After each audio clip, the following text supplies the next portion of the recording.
Doctor Sachin વાણી અને મારો સવાલ છે કે સાધારણ રીતે આપણી પાસે પેશન્ટ જ્યારે આવતા હોઈએ છે તો એમનો સૌથી મુખ્ય સવાલ હોય છે કે મોઢાના કેન્સરના થવાના કારણ શું અને એને જલ્દી કેવી રીતે ઓળખી શકાય, તો એ વિશે તમારું શું કહેવું છે? મોઢાના કેન્સર બહુ કોમન કેન્સર છે આપણા ત્યાં. 30-40% પેશન્ટ જે આપણા ત્યાં આવે છે બધા મોઢાના કેન્સરના હોય છે. 99% પેશન્ટ્સમાં પાન, પડીકી, બીડી, સિગરેટ, સોપારી જ કારણ હોય છે.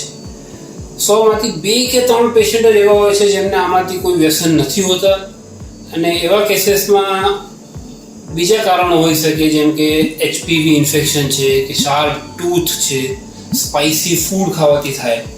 પણ આ બધા બહુ રેર કોઝ છે. અને જે કોમનેસ્ટ કોઝ છે, જે મોટાભાગના પેશન્ટમાં આપણે ભૂતકાળમાં ક્યારેય કે અત્યારે પણ ચાલુ આમાંની કોઈ હેબિટ હોય છે, કાં તો પાન મસાલા ખાતા હોય, કાં તો ગુટખા ખાતા હોય, બીડી સિગરેટ પીતા હોય, અને સાદી સોપારી. પેશન્ટ્સને અમુક વખત લાગે છે કે સાદી સોપારી તો સાદી સોપારી છે, પણ એકચ્યુઅલી સાદી સોપારી પણ ટાઈપ 1 કાર્સિનોજન છે.